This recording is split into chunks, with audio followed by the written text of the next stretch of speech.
Start recording.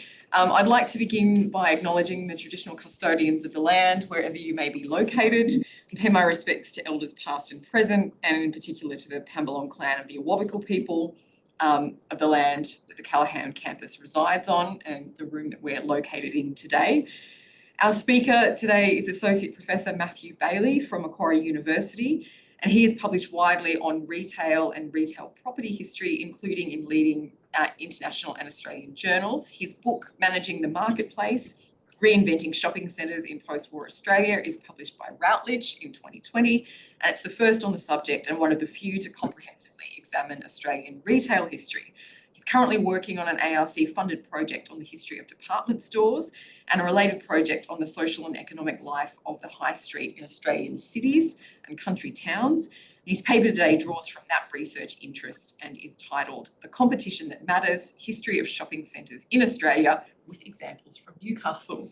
So over to you, Matthew. Share the screen. Yeah.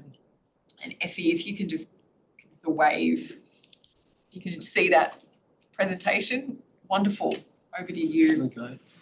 Thanks, Libby, and thanks for having me come speak, and nice to meet you. I was just saying to Libby and Nancy, I actually live in Newcastle now. We moved up about a year ago for family reasons, so it's nice to come along and say hello and present a paper. So this. As Libby mentioned, I've got a few projects around retailing. The shopping centre project sort of wrapped up a couple of years ago with the publication of the book, but there's still lots of bits and pieces around shopping centres to explore. So I continue to do that, and then I'm working on some stuff on department stores, an oral history of department stores, and starting to look at Main Street retailing. It's a sort of accompaniment or to position not against, but in association or accompaniment to the shopping centre history, because the shopping centres affected the Main Street so significantly. But also I wanted to go back a little bit further in time and look at that. But today I'll mostly talk about shopping centres in Newcastle, because I thought I'd sort of give an overview of the evolution of shopping centres in Australia, but using some examples from Newcastle to sort of illustrate some of the broader themes, and then I was trying to think of some of the distinctive elements of Newcastle. And there's a few things there, but some of you might be able to help me with sort of think through further about some of the distinctive features of Newcastle. In Newcastle retail development. So now I'm not a Schumpeterian theorist by any stretch, but the last couple of years, I was thinking a bit more about disruption, as I suppose lots of us were with COVID, and I was looking through the business literature to try and get a reasonable or useful theoretical model to talk about disruption. And I was having trouble finding things, and now I'd looked at, well, I read Schumpeter as an undergraduate, so I went back to Schumpeter, and while I don't have too much to say about his his theories in terms of the broader theory of capitalism. His ideas are quite useful for looking at industry, change in industries and firms. So he has this idea that he calls creative destruction, that is sort of intrinsic to capitalism, and he describes it as a process of industrial mutation that incessantly revolutionises the economic structure from within. It's incessantly destroying the old one, incessantly creating a new one. And he describes this as a gale of innovation, these constant innovations that are undoing the old and creating the new. And so this innovation, he says, involves introducing new kinds of things, whether it's new products or new qualities in existing products, new industry structures and so on.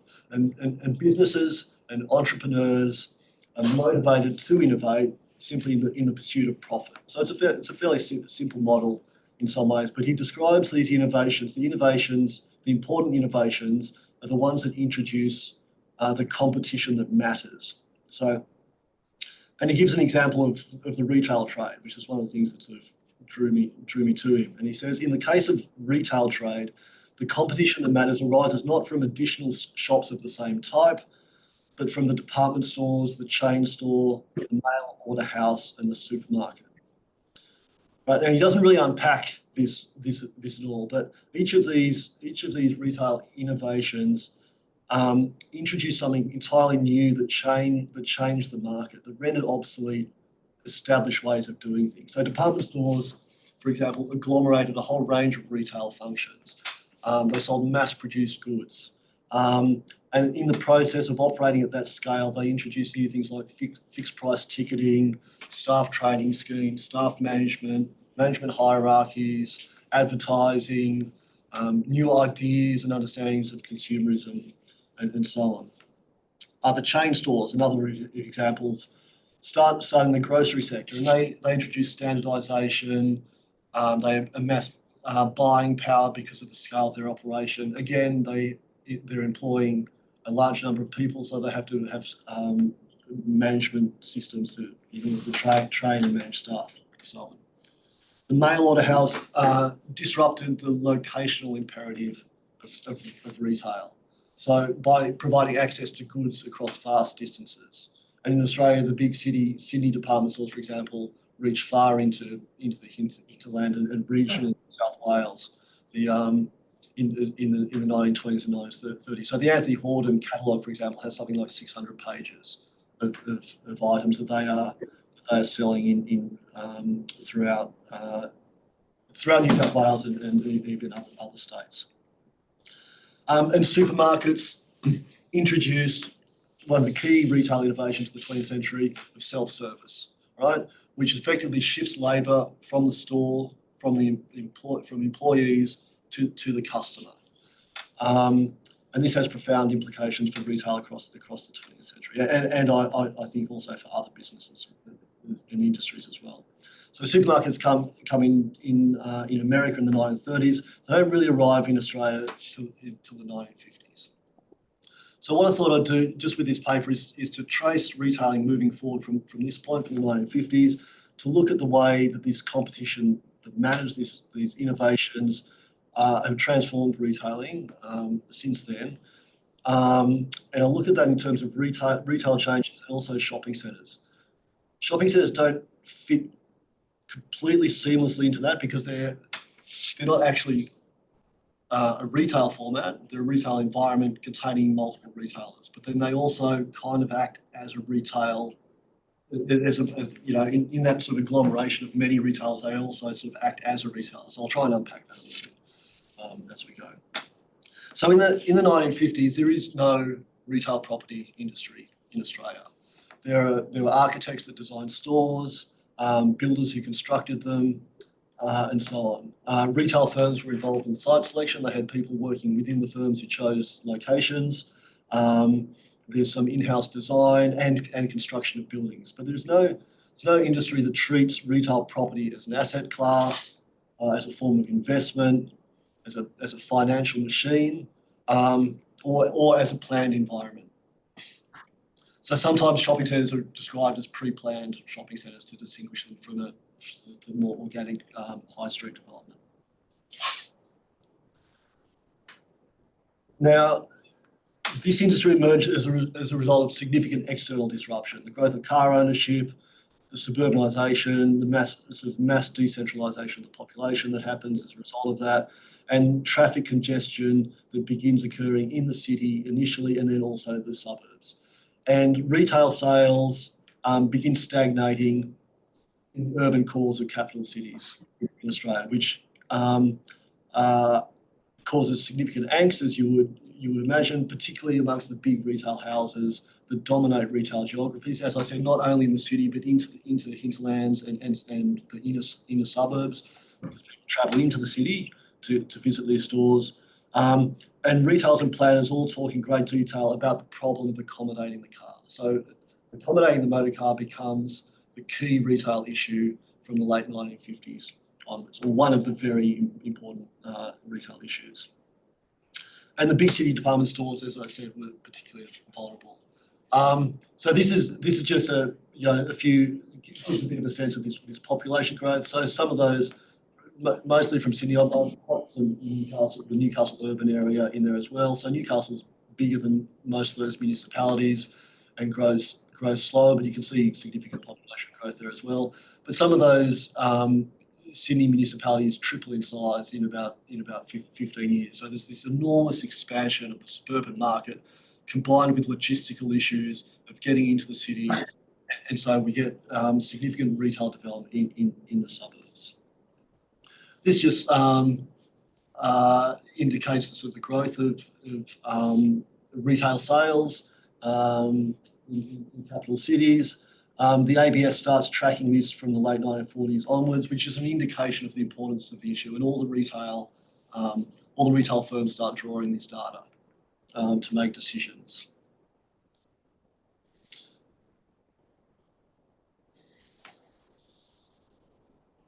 Now, at the same time as this happens, there's changes happening within the retail sector in terms of retail innovations. And one of the most important of these is the arrival of supermarkets, which I've mentioned.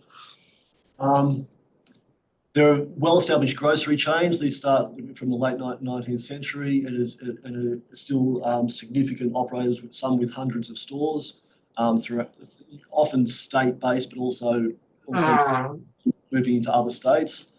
But there aren't supermarkets as such. There's been experiments with self-service in the 1930s, but it hasn't really taken hold for various reasons. In the 1950s, Coles and Woolworths, which run variety store chains, which sells of general household merchandise, looked to America and realised that the variety store format is under threat and declining.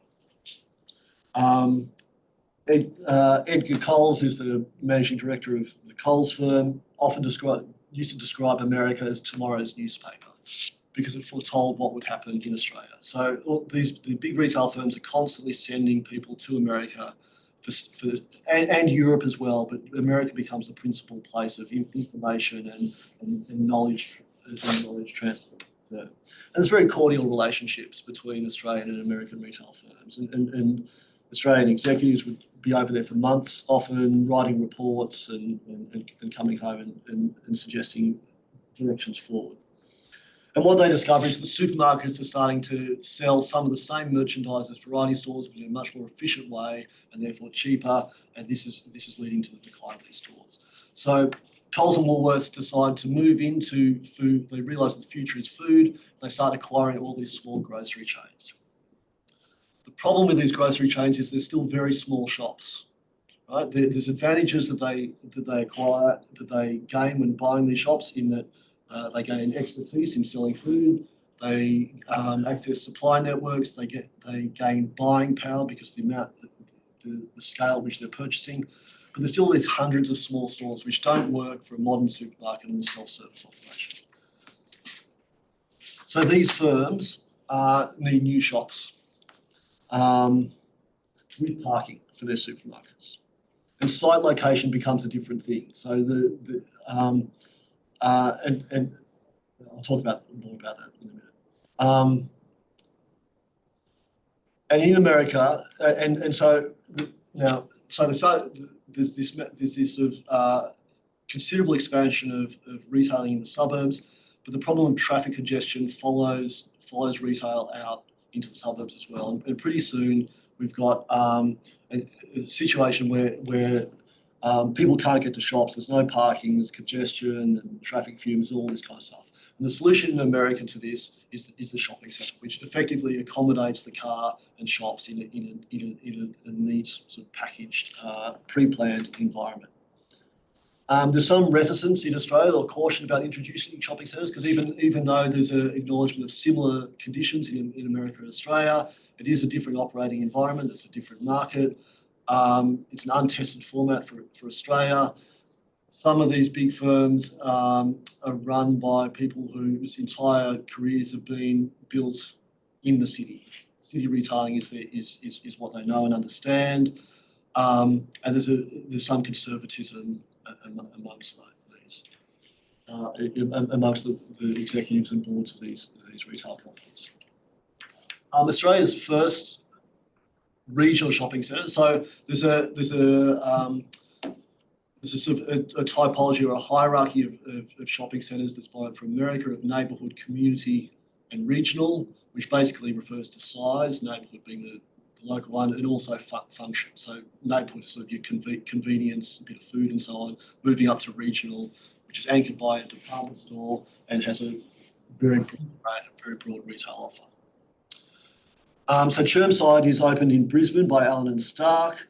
They're concerned, they see it as a chance to move into the suburbs and expand the market. They're also really worried about being taken over by one of the big Sydney or Melbourne department stores who are starting to become more acquisitive and expanding geographically. So David Jones, for example, buys Scott's department store in Newcastle in the late 50s, 1958, I think, or the late 1950s. They build the centre, doesn't save them, Myer buys them anyway, and in the process also acquires a shopping centre. The most sort of iconic or widely publicised of the early centres is Chadstone in Melbourne, which I'm sure you're all familiar with. It opens in 1960. Its development is driven by Sydney and Kenneth Myer, who are still fairly young at this stage. It's opposed, the organisation, the firm talks about shopping centres for much of the 50s, from about 1954, 55 onwards. There's a push to do this by the younger Myers. Norman Myer, the uncle, is one of those sort of more conservative, older executives that I talked about. He opposes the development. He says the future is still in the city and some standalone branch stores. He dies, and then within a couple of years, the younger Myers have more control in the say of the company, and they build Chadstone. Now, Chadstone was built by what was the largest department store company in Australia at the time. But there are also a lot of opportunities for new entrants to what is a highly disrupted marketplace. So we've got this mass suburbanisation, enormous opportunity in the suburbs. We've got lots of department stores, firms looking to expand or at least decentralise into the suburbs. We've got this nascent supermarket industry with powerful new entrants, with Coles and Woolworths, who have considerable capital to spend, but who need shops and locations with parking in the suburbs. We've got an entirely new type of shopping trip based around the car, and there's a need for new skills and capabilities, site selection and location, gaining planning approvals for development, understanding demographic change and urban geographies. And so that ABS data is like the only real data available, but there emerges a market research industry emerges at this time for retail. There's a need for efficient construction, efficient, fast, cheap construction. Architectural designs are completely different, so there's a need for expertise in this area. Understanding how parking works and access and traffic control and so on. And there's a need for local knowledge for firms, particularly for firms engaged in interstate expansion. So when Coles is coming to New South Wales, understanding how the local planning systems work, having relationships with local councils to gain approval, understanding in South Australia, understanding how the housing trust operates and what it's going to be doing over the forthcoming years, okay, and having relationships with those people and government authorities is really important. And so we get firms like Westfield, right, who serve immigrants who start with very little, and through entrepreneurial activity and sort of constant work and wheeling and dealing, slowly build them, or very quickly actually build themselves into significant development firms. John Saunders, Frank Lowy's partner in Westfield, they build a shopping centre. They do some stuff out in Blacktown with a delicatessen and a few small shops. Then they build a shopping centre, and they're trying to get into the industry more. They can't get an invitation to Chadstone because they're nobodies. John Saunders flies to Melbourne, gets a taxi out to Chadstone, climbs under the fence, straightens up his suit, goes into the official reception, goes around, takes notes, talks to everyone, flies home the next day. Right, so they're gathering knowledge, but also completely on the outside of the industry. Within 10 years, they're building some of the largest shopping centres in Australia for Myer. right? So the disruption in this environment, in this environment creates and the need for new skills creates enormous opportunity. Okay, this is Jasmine shopping centre. So you guys familiar with Jasmine's my local actually. I live quite near Jasmine. My teenagers were very excited with the Taco Bell was so close when we moved up here. It's a good example of some of the early centre development. All right. When it's built, the developers and local politicians are talking about how it demonstrates faith in the area. They welcome the investment, the arrival of American modernity. In terms of the publicity, they target women shoppers because there's a very clear understanding in the retail industry that all the shoppers are women and most of the decisions around shopping are made by women. In terms of the design, it doesn't really show it in this picture, but there are which might be a few years later, but it's basically a series of buildings and open malls rather than being completely enclosed. Like many of the early shopping centres, it's much smaller than the American centres for obvious reasons in terms of population size. It's designed around the interests of anchor stores, and I'll show you a bit more about that on the next slide. So the anchor stores, the big retailers dominate the floor space and condition the design of the centre to suit themselves. In this instance, the role of specialty stores is limited, and there's considerable diversity in design. So there's still a lot of experimentation going on at this point in terms of how you design a shopping centre. Even though there's clear models in America and books published on it in America and everything else, there's still a lot of experiment to work out, which is driven both by the larger retailers just wanting it how they want it, limitations on investment in some cases, and also experimentation to see what will work in local areas and in Australia. So this is what Jasmine Shopping Centre looked like when it opened in 1964. And we can see a few things here. First of all, that in terms of the design, you can see we've got the large Woolworths supermarket and a big W Woolworths department store. Okay, so and you just see that in terms of retail footprint, it's dominated by Woolworths. It's also not a terribly effective design. And if we go back to here, you can see where all the parking is down on that side where the Woolworths is. Okay, so again, this is about serving Woolworths needs. The classic kind of American mall is like a dumbbell shape where you have like a big anchor on either side with shops in the middle. Here it's very much weighted towards one end, and no doubt the far end, even though there's a grocery store there and some customer attracting stores there, would be far quieter and much less activity down that end as a mall. And one of the constant things with shopping centres through to the present day is try to reactivate dead parts of the mall. Okay, so depending on the design and the customer traffic, the flow of shoppers, the design very much affects the way people move around the shopping centre. Okay.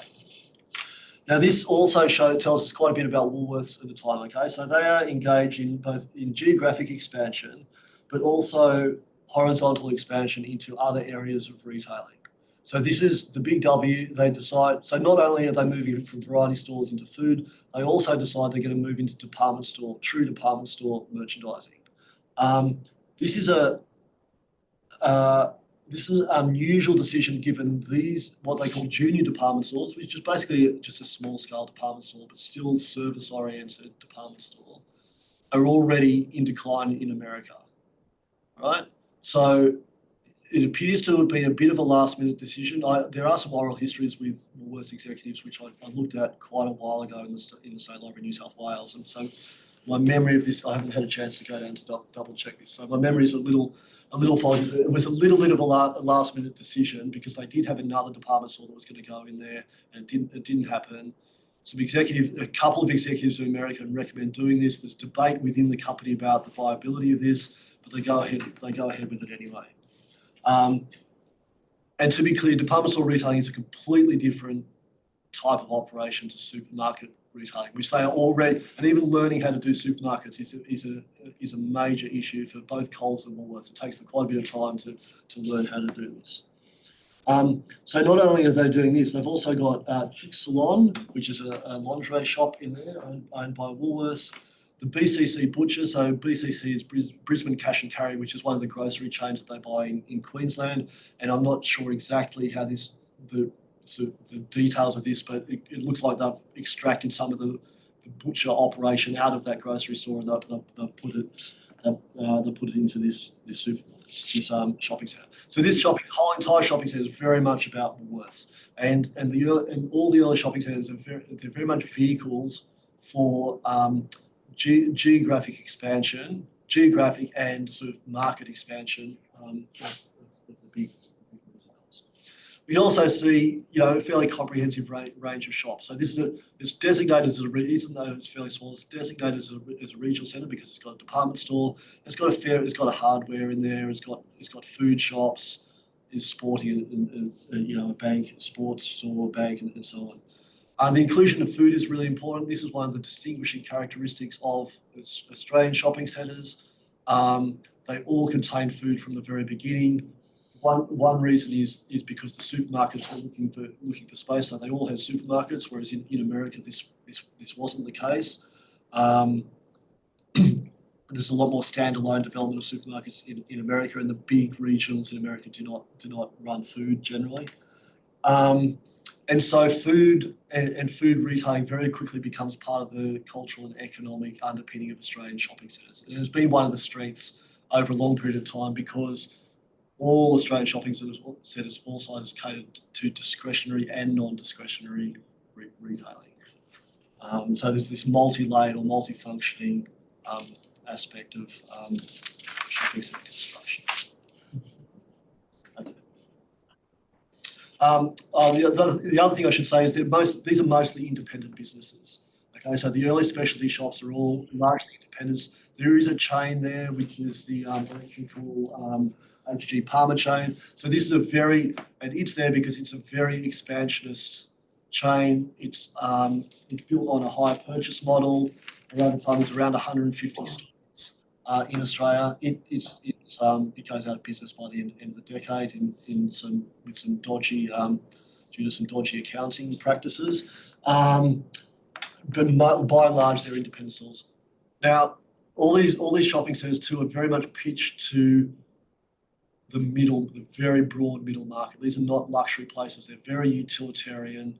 And I included this because I haven't actually come across this particular type of advertising before, but they have this whole series of Mr. and Mrs. Average going around, and they've got photos of them in all the different shops. But it just highlights this explicit targeting of the middle and lower middle market. This is not luxury goods. It's very much very utilitarian.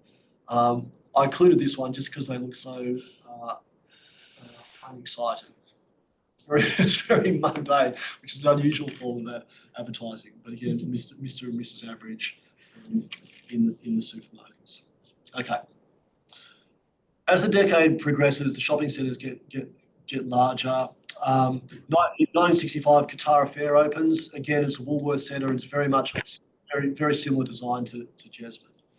But in the capital cities, the form of the shopping centres were changing. They're increasing in scale, and they're increasingly internalised. So one of the important aspects of this is that it changes the dynamic between commerce and urbanism in significant ways. So traditionally, it's very important for shops to be porous to the street. You want people coming in, flowing into your shop with as few obstacles as possible.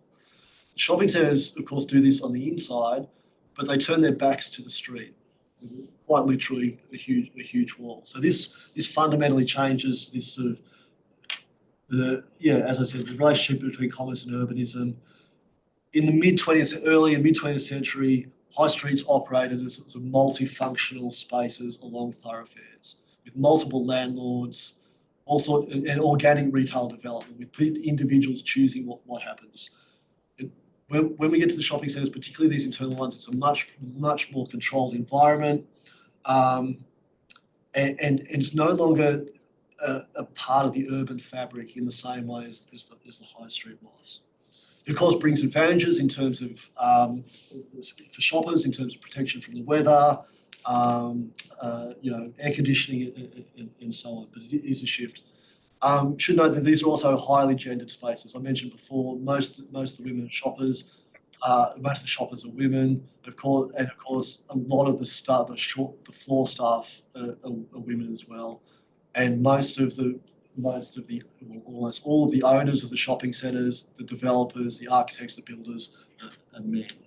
And there's some, as you can imagine, some fantastic promotional kind of footage that really reinforces these the gender dimensions of these. But very quickly, these become social spaces, and people start visiting. They include a host of social kind of spaces, including auditoriums. There's people. I've interviewed people who met in Roselands, held their wedding reception in Roselands in a hall that you could hire fairly cheaply. So there is still some community kind of space in this, but that quickly sort of gets rationalised away. Okay, that just gives a bit of an outline of shopping centres. You can see some of the big retail firms there, and so by the late 1960s, shopping centres are sort of embedded as a retail form. Through the 1970s and 1980s, development is driven by a new retail format, the discount department store. Now, discount department stores, I already mentioned, we're putting the small-scale department stores out of business in America, and also the variety stores. Okay, so these discount department stores are basically sell department store merchandise using the supermarket self-service model. Right, so very minimal service, single floor, wide aisles for trolleys and walking through, cash registers at the front. So this is, again, one of those retail innovations that renders obsolete some of the old retail forms, particularly the small-scale department stores. And this has significant impacts in, so most suburban high streets have some kind of small department store. Most regional towns have a small department store.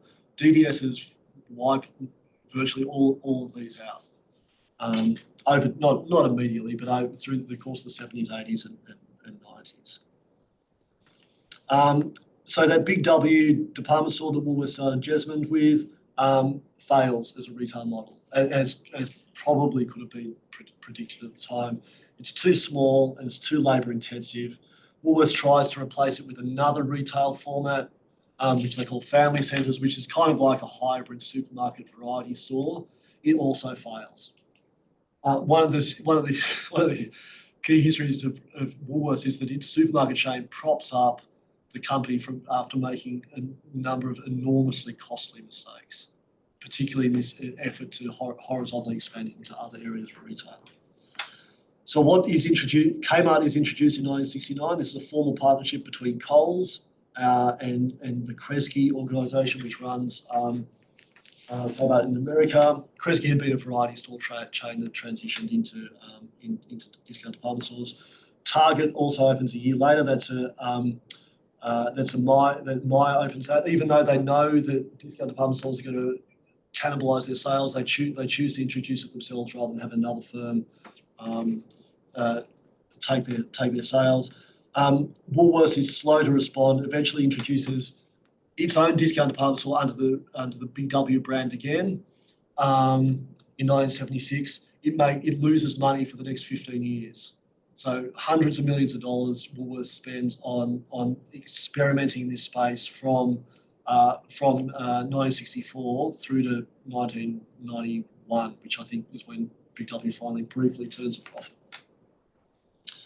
Now, these discount department stores are significant disruptors to retailing, as I've mentioned, but not to shopping centres. They put all these small department stores out of business.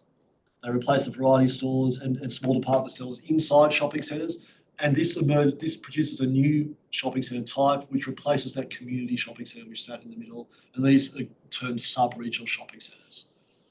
There's huge development of these through the 1980s, including throughout regional cities and towns. again, there's enormous opportunities for developers and strong competition between Kmart, Target, and Big W for sites, which really fuels development. Katara Fair is again a bit of an example of this. So David Jones buys Katara Fair in 1971. It renames it Garden City, which is its branding. It replaces the Big W department store with its own store and expands it. But it then sells Katara Fair and a bunch of other shopping centres to AMP. And this is a big shift where all the big retailers who drive the early departments, the early shopping centre development, move out of property development. They sell off all their assets to Westfield, AMP, and other institutional investors and developers. These institutional developers are attracted to the rental income, the consistency of this rental income, the security of the investment, because in Australia, planning legislation protects these developments as assets. It's very difficult to build another large-scale shopping centre anywhere near another one. And in Sydney, there's usually a regional shopping centre for each municipality. And where there isn't, it's because there's been some breach of planning legislation that was someone managed to achieve. But in general, there's one per municipality. And so there's significant security. So this incentivises the redevelopment of these sites and the expansion of these sites. So rather than getting too many individual sites, you end up getting once established, they're like a little colony that just expands and expands and expands. And developers prove far more agile than retailers in this redevelopment process. So the retailers are aware of this trend to expand the shopping centres, but they don't have the assets. So because of all this horizontal, so Woolworths isn't the only one that is trying to move into other areas of retailing. Myer does it with Target, as I've mentioned, but they also have all these specialty chains, and they're trying to do all this development to roll Target out across the country. It means they don't have anything left to reinvest in their shopping centres. So these fantastic assets that they know need to redevelop, they know need to be redeveloped, but they can't do it. So they end up selling them. In hindsight, that's Chadstone, for example, is probably worth more now than the entire Myer department store. And Myer owned dozens of shopping centres like that. So it's a real key, it's a pivotal moment in the history of these department stores. Developers are also there's a conflict of interest in the design that I mentioned before with the way, if you remember the way Woolworths sort of laid out Jasmine. In this redevelopment, you can see the Coles and Woolworths both exist in here because it's a developer conditioning the leases, and the car parking is far more sort of democratised, but is more accessible. It's fully enclosed and it's growing. Okay, just quickly, this is developed in 1988 for AMP, and just to note, you'll see a lot of chain stores. So again, like the supermarkets before them, shopping centres become vehicles for chain store expansion, and later in the 80s, franchise expansion, and we get virtually no completely independent retailers in shopping centres because it becomes such an intensive operating environment. This gives a bit of an overview of the expansion, the growth in size between 1970 and 2015. So you can see essentially a huge growth in specialties, in the number of specialty stores, particularly in the regional shopping centres. So from 50 up to 180 in regional shopping centres. The specialty store income becomes the key financial input into shopping centres. So essentially the shopping centre, the financial model of the shopping centre is the developer sells access to customers to retailers via rents.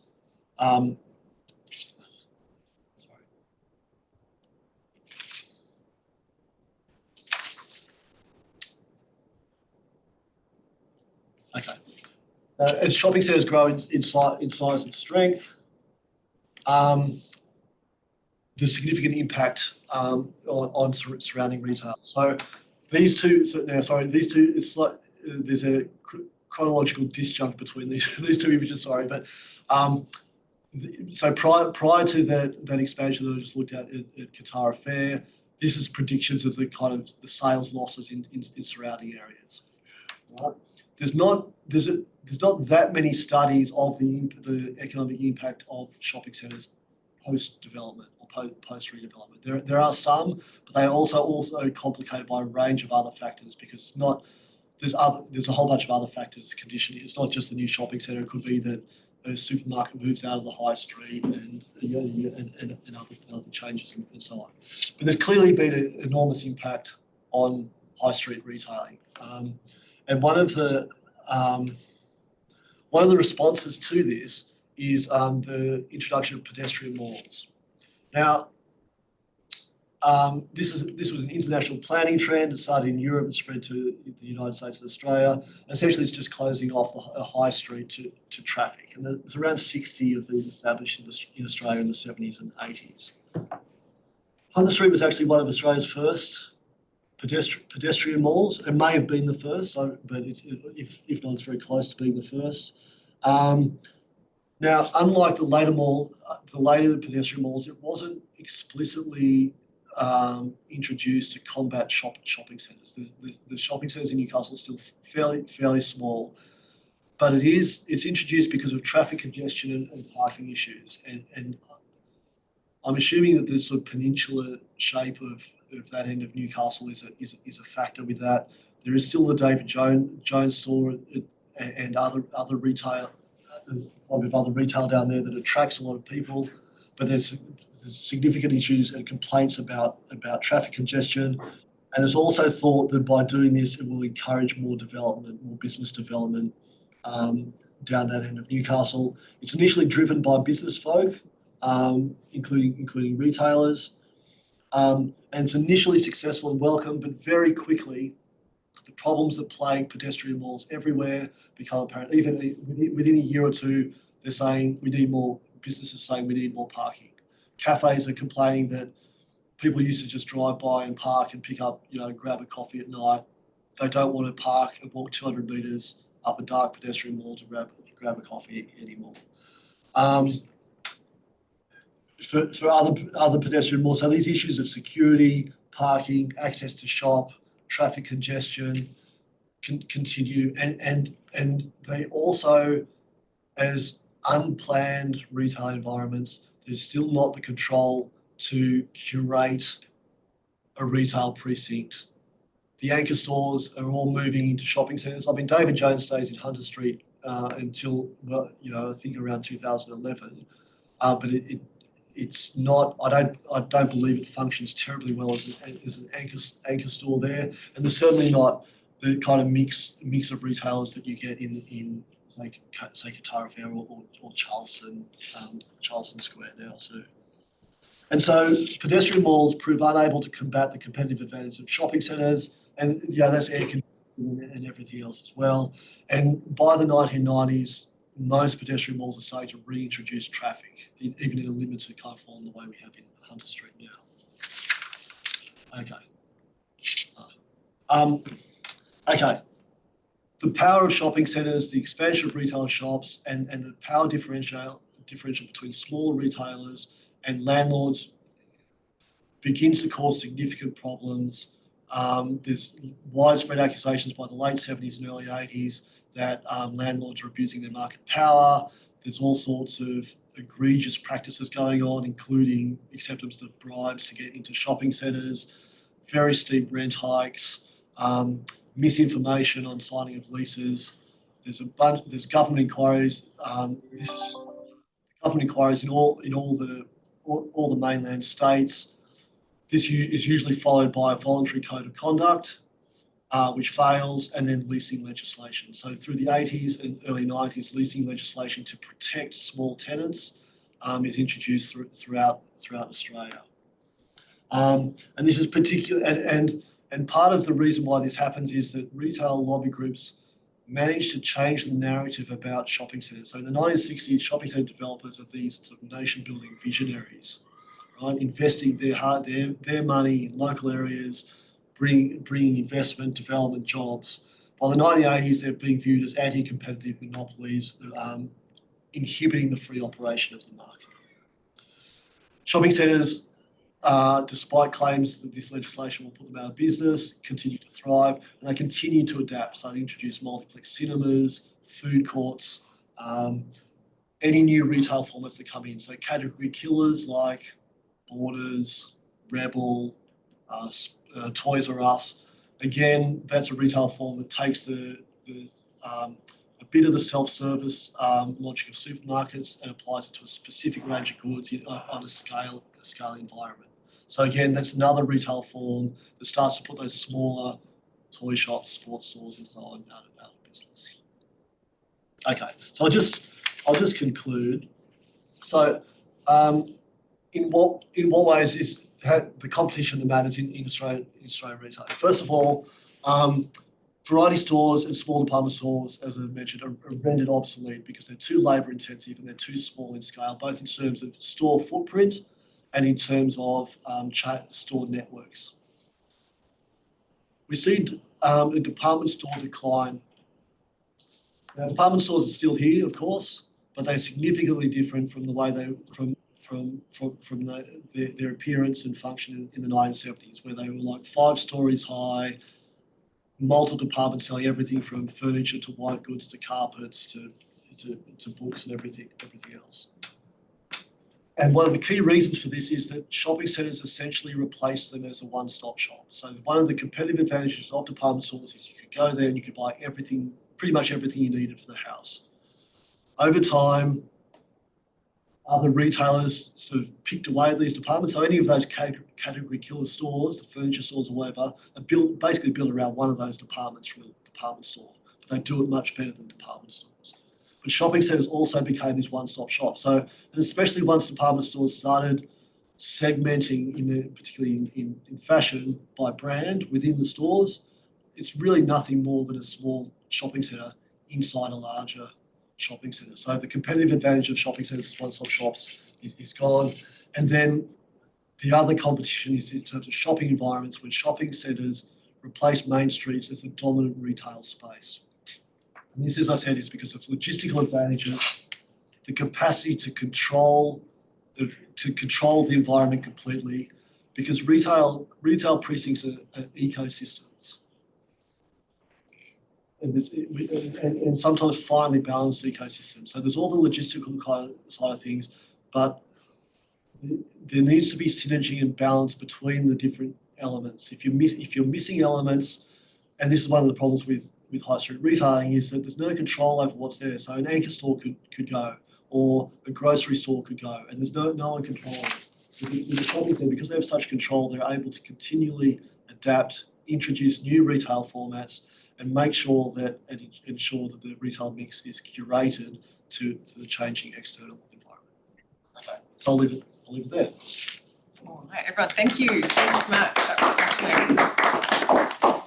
All right, we've got some time for questions. So we'll start with Effie on Zoom. People on Zoom can put their hand up virtually.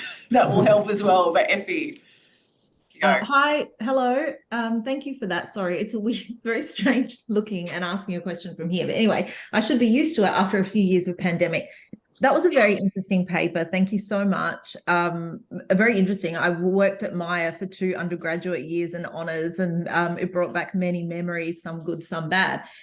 My question, you spoke a little bit about how my immigration brought in Westfield, for example, so those perhaps who are owning the stores. I just want to know how migration affected the way that the retail space was imagined.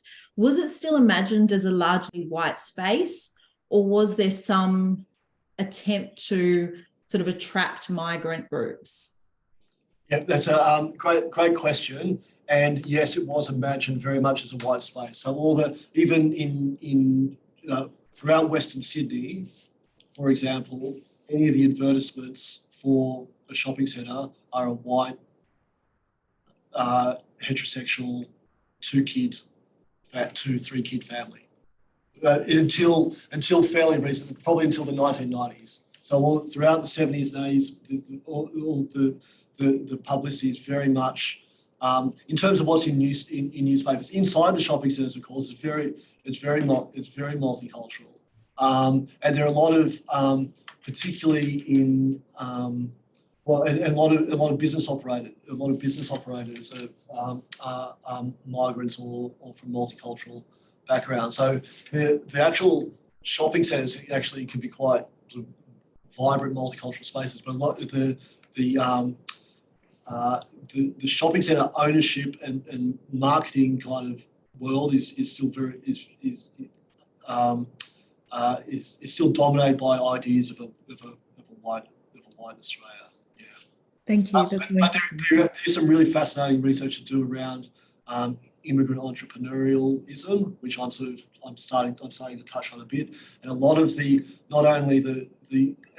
lot of these developers are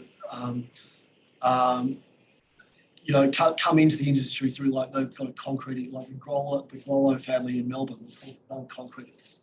So they had a concrete business, and then they move into retail and high-rise construction. And then in retail, all the fashion chains, Katie's, Suzanne, they're all immigrants, often Jewish immigrants, and retail's a way in.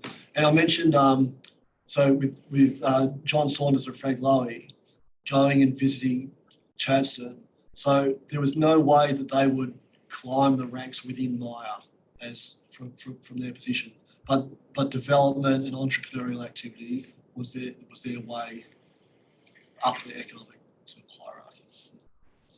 All right, we've got Chris with his hand up. So Chris and then Lyndall. Chris, go ahead. Hi there. Hi, good. Thanks for that. It's a fascinating talk. It's always good to see urban history getting some airtime. I had a couple of questions. I have some. Hello. Yep. I have some insight into the German Democratic Republic, and I was wondering to the extent you can really say that shopping centres are purely a capitalist phenomenon. They certainly had supermarkets. They certainly had many forms of consumerism. So if you were talking about trying to make a case for a distinctive form of capitalist shopping centres, are we essentially talking about automobility and suburbanism dominating the form, in combination with, I guess, the 10-year model of private companies obviously developing these. So that was like the first, I guess, reflection. And the other reflection was really to the extent that the American and Australian experience of shopping centres is quite different. So you talked about creative destruction at the start. I think there's quite a bit less destruction in the Australian retail scene than we've seen in America, where there's literally scores of abandoned malls due to the intensity of competition there, particularly from, I guess, the shopping centre's other called out-of-centre development, which from my days as a planner was always the bugbear of those involved in commercial retailing. So I guess this perhaps speaks to the broader, I guess, sheltered nature or the cozy nature of, I guess, business in Australia. We often have duopolies, which have a degree of public policy support to take the hard edges off competition. So yeah, any thoughts or reflections you might have in response to those observations? Yep. Okay, so the shopping centre is, I have framed this within a sort of a capitalist environment, sort of capitalist framework in terms of the competition, but they are at heart a logistical response to retail distribution and the automobile. And so they do exist in socialist countries. They are built by government authorities, including Australian housing trusts. They're built in British Newtown, Newtown developments in post-war, because it's recognised that you need to have the retail sits at the heart of lots of communities, and there's a recognition that you need to have retail. So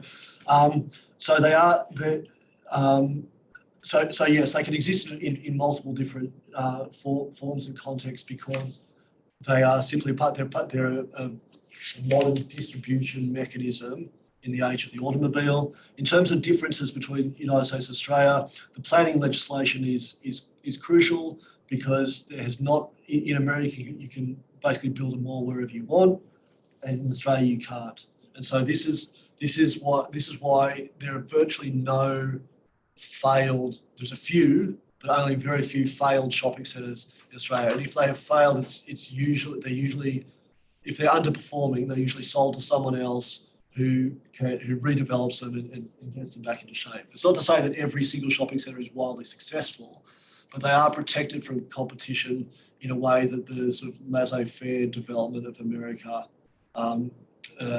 is not protected these investments. Yeah. Sorry, I was just going to say I used to work in Canberra in the planning space, and there are a few examples of failed small-scale local shopping centres there, which are perhaps the exception to the rule, as you're just talking about.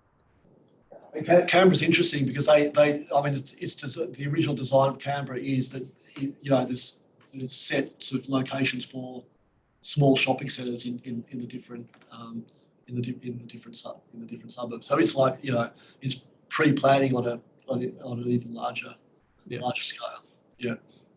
All right, we'll go to Lyndall because we're getting close to the hour. If you go, hi Lyndall. Hi. Thank you, Matthew, for a very interesting paper.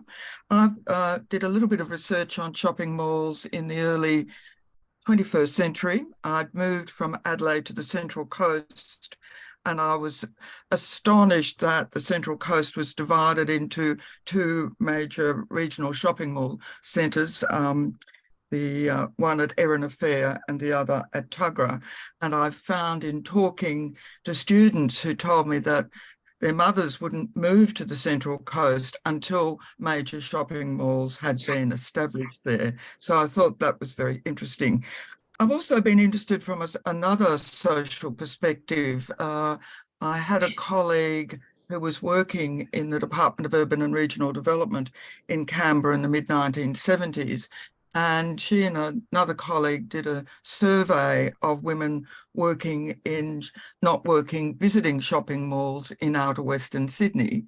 And they said they had gone there and spent the day there because they were privately owned spaces and they could escape from their husbands who were wanting to bash them up. So I thought that was also very interesting. I don't know whether that is still the case, but there's no doubt that women do find shopping malls much safer spaces. I think it's an area that hasn't been or needs further research and development because since the mid-70s, of course, the shopping malls have just expanded on a greater scale again. But I think it's interesting that for women as shoppers, what they're looking for in a shopping space, I think is very interesting. I understand a lot more work has been done on this by British scholars. I haven't seen any recent work by Australian scholars. Thanks, Lyndall. Really good questions. And your article on Katara Fair is great, and pulling out the social dimensions and usages of that shopping centre was really interesting. In terms of in terms of the reaction of those mothers not moving to the Central Coast until there's a shopping centre. Whenever a big shopping, the early development, whenever a big shopping centre comes to Western Sydney or even to Newcastle, there was one of those newspaper quotes was like, "Newcastle's finally a first-class city because we've got a shopping centre." There is this kind of thing of this sort of democratisation of access to big retail or modern retail that accompanies a lot of this early development. That the research in the 1970s, there's a survey done on Blacktown Shopping Centre. I'm not sure, that might be the one that's published in 1978. And the title of the report is "The Shopping Centre as a Community Leisure Resource." And it doesn't mention anything about domestic violence in there from memory, but it does. That is something I had not thought about as a kind of refuge. But it does talk about the fact that a lot of women are coming to the shopping centre not to shop. And there's a child mining centre there, and you can leave your kid there at a time when when access to kindergartens is still limited. well, particularly in the 60s, but by the 1970s, you leave your kid there, and you can sit down at a cafe and you can socialise and you can shop, and it's air conditioned, and it's it's designed to be a comfortable space. It's not the space for not everyone loves that space, but a lot of people do like that space, and it is and particularly early on in the 60s when there's. I think it is an important social space particularly for women. It also becomes an important social space very quickly for teenagers. Yeah.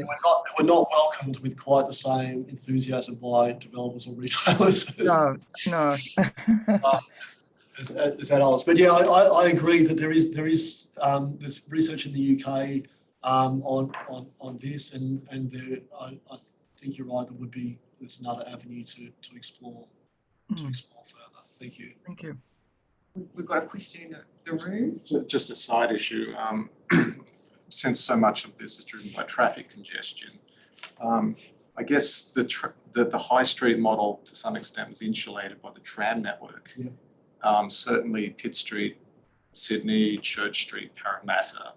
With the removal of that, then you see all this sort of domino effect clearly. So there's and in Parramatta, interestingly, there have been within Church Street different attempts to try to activate it by closing it to pedestrians, trying to convert it. Now there is a tram introduced there, so it's interesting that I guess planners are looking to the past to try to establish a high street. Certainly that's the case in Newcastle here with the plan of the light rail, that we would have this high end sort of retail, more so dining than just straight retail as well in the high street. Yeah, that is one of the things why I wanted to sort of study up this research on the historic Main Street, is because it's a public transport pedestrian city, and the retail responds directly to that.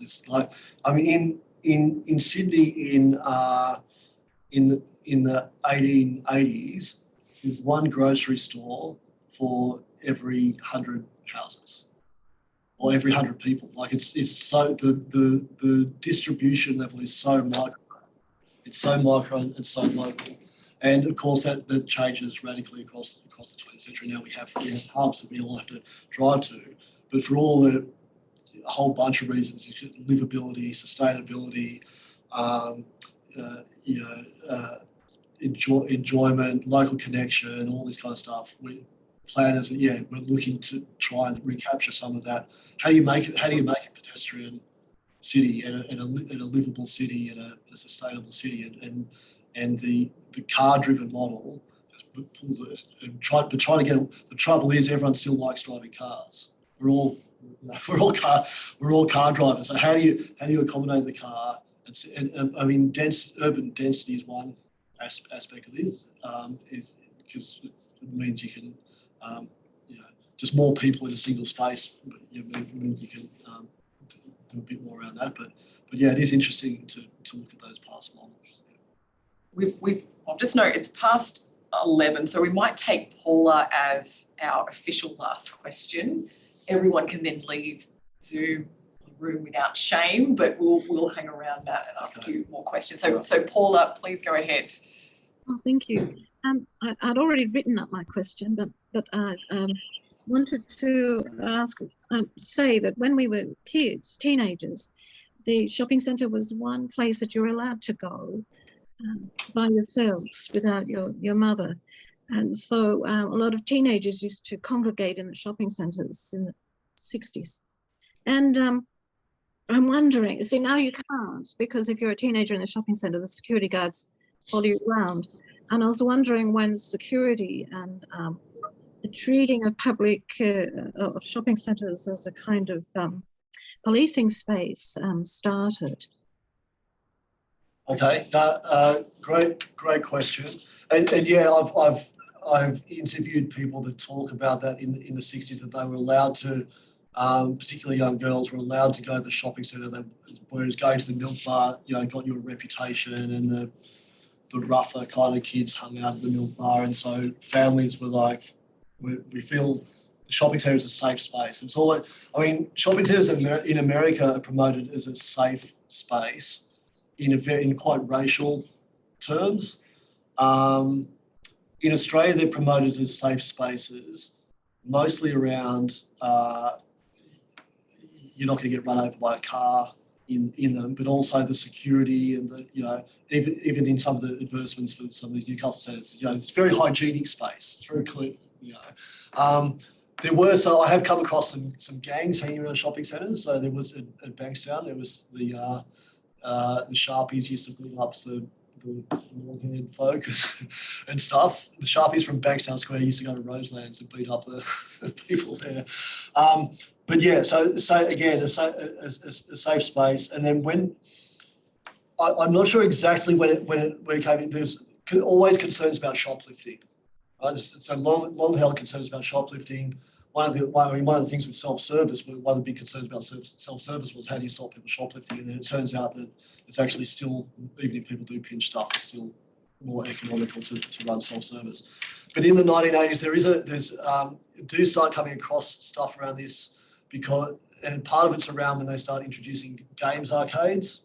So this is an attempt at when the multiplex cinemas come in, it's like you have a time zone or whatever, and this is of course attracting younger folk. And then there's all the retailers start, writing into the retail journals about how concerned that these hooligan elements with their nefarious gaming activities are going to be stealing other kids' lunch money and robbing shops and all this kind of stuff. So certainly by the 1980s, there's this increased security presence, and part of it is around some of these cinemas and food courts and places that teenagers like to hang out. But they do get hassled by security, but they're still pretty popular with teenagers. I know my kids, I try to convince them to shop in op shops, and they just want to go to Katara Fair. Anyway.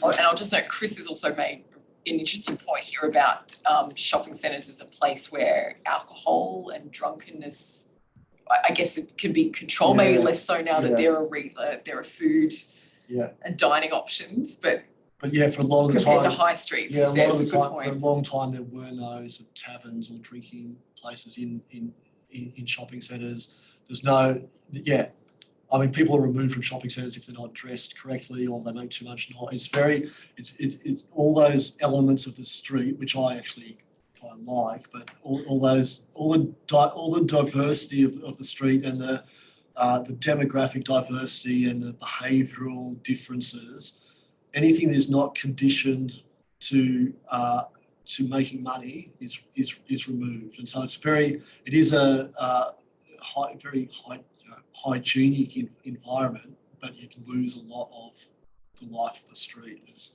a result. All right, I want to thank Matt for a fascinating presentation. So we'll do that. Thank you again. Thanks everyone for coming. The seminars will resume after the semester break. So look out for some information about that. And have a lovely Easter, everyone, and a lovely break. See you afterwards. Thank you. Bye-bye. Bye-bye. Good. Thanks for coming. Sitting on my questions since